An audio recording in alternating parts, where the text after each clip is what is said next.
ଶାଳବଣର କବି ସାମ୍ବାଦିକ ଗୌରବ ଗିରୀଶ ଚନ୍ଦ୍ର ନନ୍ଦଙ୍କ ଚତୁର୍ଥ ଶ୍ରାଦ୍ଧବାର୍ଷିକ ପାଳିତ।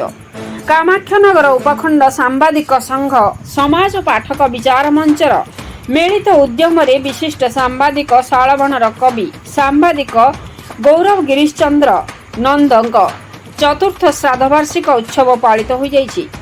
ଉପଖଣ୍ଡ ସାମ୍ବାଦିକ ସଂଘର ସଭାପତି ଶୁଭବୟ ନନ୍ଦଙ୍କ ଆବାହକତ୍ୱରେ ଅନୁଷ୍ଠିତ କାର୍ଯ୍ୟକ୍ରମରେ ପାଠକ ବିଚାର ମଞ୍ଚର ସଭାପତି ଜ୍ଞାନରଞ୍ଜନ ମିଶ୍ର ଅଧ୍ୟକ୍ଷତା କରି ଶାଳବଣର କବି ତଥା ଜଣେ ବିଶିଷ୍ଟ ସାମ୍ବାଦିକ ଭାବେ କାର୍ଯ୍ୟକାରୀ ସାମ୍ବାଦିକ ଗୌରବରେ ଭୂଷିତ ହୋଇ ଶ୍ରୀ ନନ୍ଦ ଏ ଅଞ୍ଚଳରେ ଶିକ୍ଷା, ସ୍ୱାସ୍ଥ୍ୟ ଓ ଗମନାଗମନରେ ଉନ୍ନତିରେ ନିଜର ସ୍ୱତନ୍ତ୍ରତା ପ୍ରତିପାଦନ କରିପାରିଥିଲେ ବୋଲି ପ୍ରକାଶ କରିଥିଲେ। ତହସିଲଦାର ପ୍ରିୟବ୍ରତ ଦାସ ମୁଖ୍ୟ ଅତିଥି ଭାବେ ଯୋଗଦେଇ ସ୍ୱର୍ଗତ ନନ୍ଦ ଜଣେ ଏକାଧାରରେ ସମାଜସେବୀ, ସୁଲେଖକ, ସାମ୍ବାଦିକ ଭାବେ ଏ ଅଞ୍ଚଳରେ ଯୁବପିଢ଼ିମାନଙ୍କ ପ୍ରତି ଉଦାହରଣ ସୃଷ୍ଟି କରିପାରିଛନ୍ତି ବୋଲି ମତବ୍ୟକ୍ତ କରିଥିଲେ। ଏହି ଅବସରରେ ବିଶିଷ୍ଟ ପାଲାଗାୟକ ଡକ୍ଟର ରାମଚନ୍ଦ୍ର ଦାସ, ବିଶିଷ୍ଟ ଲେଖକ ତଥା ସାମ୍ବାଦିକ ଡକ୍ଟର ପ୍ରମୋଦ କୁମାର ମିଶ୍ର କାମାକ୍ଷନଗର ମହାବିଦ୍ୟାଳୟର ଯୁକ୍ତ 3ରେ ସର୍ବୋଚ୍ଚ ନମ୍ବର ରଖିଥିବା ଛାତ୍ରୀ ସଂଘମିତ୍ରା ରାଉତଙ୍କ ଉତ୍ତରୀୟ ଓ ମାନପତ୍ର ଦେଇ ସମ୍ବର୍ଦ୍ଧିତ କରାଯାଇଥିଲା। ଏଥିରେ ଉପଖଣ୍ଡ ସାମ୍ବାଦିକ ସଂଘର ସମସ୍ତ ସଦସ୍ୟ, ସମାଜ ପାଠକ ବିଚାର ମଞ୍ଚ ସଦସ୍ୟ ଉପସ୍ଥିତ ରହି ପରିଚାଳନାରେ ସହାୟତା ପ୍ରଦାନ କରିଥିଲେ। ପ୍ରହ୍ଲାଦ ମୁଦଲିଙ୍କ ରିପୋର୍ଟ, ମସିହା ନ୍ୟୁଜ୍।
ଆପଣ ମସିହା ନ୍ୟୁଜ୍ର ୟୁଟ୍ୟୁବ୍ ଚ୍ୟାନେଲକୁ ସବସ୍କ୍ରାଇବ୍ କଲେଣି କି?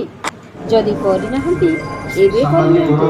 ଏହା ସହ ମସିହା ନ୍ୟୁଜ୍ର ଫେସବୁକ୍ ଓ ଟ୍ୱିଟର ପେଜ୍କୁ ଲାଇକ୍ ଓ ଫଲୋ କରନ୍ତୁ। ତା ସହ ମସିହା ନ୍ୟୁଜ୍ ଆପ୍ ଆସିଗଲାଣି। ନିଜ ମୋବାଇଲର ପ୍ଲେ ଷ୍ଟୋରରୁ ଡାଉନଲୋଡ୍ କରିନିଅନ୍ତୁ। ଜୟ ଜଗନ୍ନାଥ। नमस्कार एवं सुस्वागत। आज आम स्वर्गत नंदकर श्राद्धवार्षिक पालन करने अवसर जो कामाक्षनगर सर्वदा अविस्मरणीय रहे एवं आधुनिक कामाक्षनगर विभाग हिसाब से केवल कल्पनाकूल प्रतिष्ठा करने नुह, केवल कामाक्षनगर कॉलेज को प्रतिष्ठा करवा नुह, अनेक गुड़िए ऑफिस प्रतिष्ठा हवा, कामाक्षनगर गमनागमन सुविधा हवा एवं कामाक्षनगर बढ़ी कामाक्षनगर हवा ता पछरे तांकर जो समस्त को से महनीय व्यक्तित्व जो महनीयता अच्छी ताको ता प्रति आकृष्ट हो आपण मैंने सदा उपस्थित भाव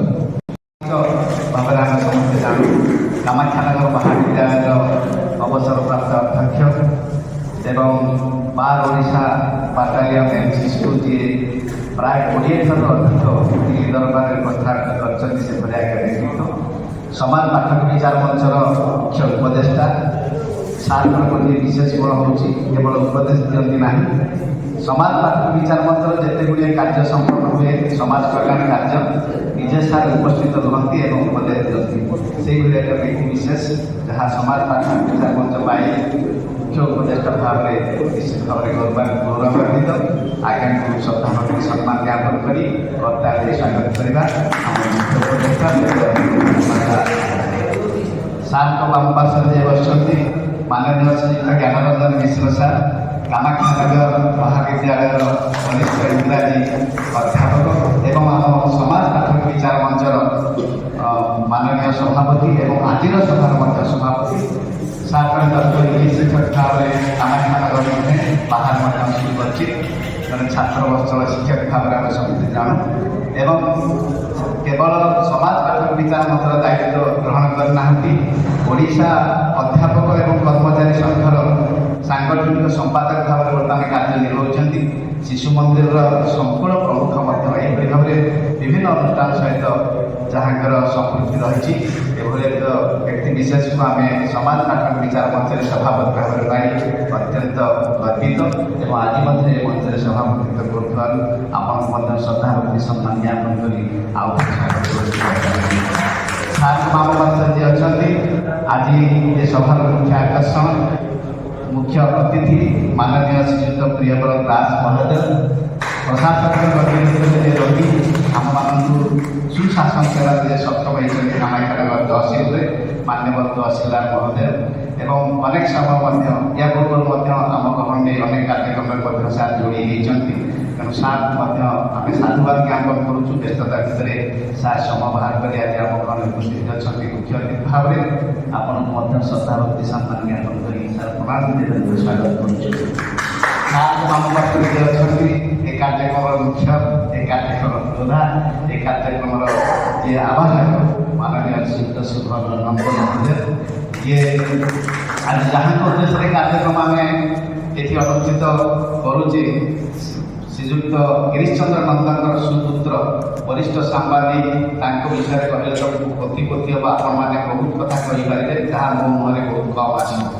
ସେଇଭଳି ଏକ ବ୍ୟକ୍ତି ବିଶେଷ, ସେଇଭଳି ଏକ ସଂଗଠନ, ସେଇଭଳି ଏକ ମହାଦୁମଙ୍କର ସନ୍ତାନ ଦାୟକ ଶିବାନନ୍ଦ ବାବୁ ଏବଂ ଯିଏ ଖାଲି ବରିଷ୍ଠ ସାମ୍ବାଦିକ ନୁହନ୍ତି, ସାମାଜିକ କର୍ମରେ ନିଜକୁ ଯିଏ ନିୟୋଜିତ କରିଛନ୍ତି। ସେଥିପାଇଁ କାମାକ୍ଷାନଗରରେ ବୋଧହୁଏ ସମାଜ ପାଠକ ବିଚାର ମଞ୍ଚର ସୃଷ୍ଟି ହୋଇଥିଲା ଏବଂ ବର୍ଷର ବିଭିନ୍ନ ସମୟରେ ବିଭିନ୍ନ ପ୍ରକାର ସାମାଜିକ କର୍ମ ମଧ୍ୟ ସାମାଜିକ ସେବା ମଧ୍ୟ ଏ ଅନୁଷ୍ଠାନ ଦ୍ୱାରା ଅନୁଷ୍ଠିତ ହେଉଛି ମଧ୍ୟ। ଆଜି ସମୟରେ 2 ଦିନଟି କାର୍ଯ୍ୟକ୍ରମ ଏଠି ଚାଲିଛି, ସେଇଠୁ ଜଣାପଡ଼ୁଛି ଆଜ୍ଞାଙ୍କର ବ୍ୟକ୍ତିତ୍ୱ କେତେ, ଯିଏ ହେଉଛନ୍ତି ଆହ୍ୱାନକ ଏ ସମାଜ ପାଠକ ବିଚାର ମଞ୍ଚର। ଆପଣଙ୍କୁ ମଧ୍ୟ ସରକାର ସମ୍ମାନ ଜ୍ଞାପନ କରି ସ୍ୱାଗତ କରୁଛୁ। ସାର୍ ପାଖରେ ଯିଏ ବସିଛନ୍ତି ଆମ ସମାଜ ପାଠକ ବିଚାର ମଞ୍ଚର ପୂଜ୍ୟ ଉପସଭାପତି ମାନନୀୟ ଶ୍ରୀଯୁକ୍ତ ଶ୍ରୀରାମ ରାଉତ ମହୋଦୟ, ଜଣେ ଯୁବ ଶିକ୍ଷାବିତ ଭାବରେ କେବଳ କାମାକ୍ଷାନଗର ନୁହେଁ, କେବଳ ଢେଙ୍କାନାଳ ନୁହେଁ, ଆମ ତାଙ୍କର ପରିବ୍ୟାପ୍ତି ବର୍ତ୍ତମାନ ଓଡ଼ିଶା ସାରା ହେଇଗଲାଣି ଏବଂ ସାର୍ ହେଉଛନ୍ତି ଆମ ପଞ୍ଚାୟତରାଜ ଉଚ୍ଚ ବିଦ୍ୟାଳୟର ପୂଜ୍ୟ ପ୍ରଧାନ ଶିକ୍ଷକ। ଯେଉଁ ପଞ୍ଚାୟତରାଜ ଉଚ୍ଚ ବିଦ୍ୟାଳୟ 4 ଥର 100% ସଫଳତା ହାସଲ କରିଛି। ଗତ ବର୍ଷ ମଧ୍ୟ ଆମ ରାଜ୍ୟରେ ପ୍ରଥମ ସ୍ଥାନ ଅଧିକାର କରିଛି ଉଚ୍ଚ ବିଦ୍ୟାଳୟ ସ୍ତରରେ, ଯାହା ଆମେ ଅଞ୍ଚଳ ପାଇଁ ଗର୍ବ ଏବଂ ଗୌରବର କଥା। ସେଇଭଳି ଏକ ଛୋଟିଆ ବିଦ୍ୟାଳୟର ଜଣେ ପ୍ରଧାନ ଶିକ୍ଷକ ଭାବରେ, ଜଣେ ପ୍ରଶାସକ ଭାବରେ ଦାୟିତ୍ୱ ନେଇ ଏବଂ ଅତି ସୁନ୍ଦର ଭାବରେ ସେ କାର୍ଯ୍ୟକ୍ରମକୁ ନିର୍ବାହ କରୁଛନ୍ତି। ସେ ଆମ କାମାକ୍ଷାନଗରର ସମାଜ ପାଠକ ବିଚାର ମଞ୍ଚର ପୂଜ୍ୟ ଉପସଭାପତି। ଆପଣଙ୍କୁ ମଧ୍ୟ ଶ୍ରଦ୍ଧା ଭକ୍ତି ସମ୍ମାନ ଜ୍ଞାପନ ସ୍ୱାଗତ କରୁଛୁ। ସାର୍ ପାଖରେ ଯିଏ ବସିଛନ୍ତି ମାନନୀୟ ଶ୍ରୀଯୁକ୍ତ ଶରତ ଚନ୍ଦ୍ର ବେହେରା ମହୋଦୟ, କାମାକ୍ଷାନଗରର ବରିଷ୍ଠ ସମ୍ପାଦକ ଭାବରେ ଏ କାମାକ୍ଷାନଗରର ଯେଉଁ ସମାଜ ପାଠକ ବିଚାର ମଞ୍ଚ ଅଛି, ସୁଚାରୁ ରୂପରେ ନିଜର କର୍ମକ୍ଷେତ୍ର ଏବଂ ଏପଟେ ସେବା ଏ ଦୁଇଟି ଯାକୁ ଅତି ସୁନ୍ଦର ଭାବରେ ନିର୍ବାହ କରୁଛନ୍ତି। ସମାଜ ପାଠକ ବିଚାର ମଞ୍ଚର ପ୍ରତ୍ୟେକ କାର୍ଯ୍ୟକ୍ରମକୁ ଯେ ଆଗକୁ ନେବାରେ ସକ୍ଷମ ହୋଇଛନ୍ତି ଏବଂ ସଫଳ ମଧ୍ୟ ଆମେ ହେଇଛନ୍ତି ନିଶ୍ଚିତ ଭାବରେ କହିବା। ସେ ଯେ ଦାୟିତ୍ୱ ନେଇଛନ୍ତି ସମ୍ପାଦକ ଭାବରେ, ଆଜ୍ଞା ମଧ୍ୟ ଉପସ୍ଥିତ ଅଛନ୍ତି ଆଜି ସମ୍ପାଦକ ଭାବରେ। ଆପଣଙ୍କୁ ମଧ୍ୟ ଶ୍ରଦ୍ଧା ଭକ୍ତି ସମ୍ମାନ ଜ୍ଞାପନ କରି ସ୍ୱାଗତ କରୁଛୁ। ସ୍ୱାଗତ କରୁଛୁ। ଯେଉଁ କଥା ଆମେ ମୂଳରୁ କହୁଥିଲେ, ମହାଦୁମ ଭଳିଆ ଯେଉଁମାନଙ୍କ ସାମ୍ନାରେ ବସି ଆମେ କଥା କହିବାର ସାହସ ସତରେ ଆମର ନାହିଁ। ଆଜିର ମୁଖ୍ୟ ଅତିଥି ତଥା କାମାକ୍ଷାନଗରର ତହସିଲଦାର ମହୋଦୟ, ମଞ୍ଚାସୀନ କାର୍ଯ୍ୟକର୍ତ୍ତାଗଣ ଏବଂ ଆଜିର ମୁଖ୍ୟ ଆକର୍ଷଣ ସମ୍ମାନୀୟ ଡକ୍ଟର ରାମଚନ୍ଦ୍ର ଦାସ ମହୋଦୟ ଏବଂ पंडित प्रमोद मिश्र महोदय तथा मो सामने बसी कामाख्यानगर ज्ञानी गुणी बुद्धि आज तो कार्यक्रम विषय कौन कहे आज आमर पिता स्वर्गत सांबादिक गौरव शालाबणर कवि गिरीश नंदर चतुर्थ श्राद्ध वार्षिक पालित होइला। यही पालन अवसर आमर तांकर कर्तृत्व उपर आमर आलोचना होता से केमिति कामाख्या अंचलर सर्वांगीन उन्नति प्रति सर्वदा चेष्टित रही कामाख्यानगर कॉलेज कल्पना क्लब आदि विभिन्न शिक्षानुष्ठान सहित जड़ित होई किभली कामाख्यानगरवासी उपकृत हो पारे से प्रति सर्वदा चेष्टित थिले।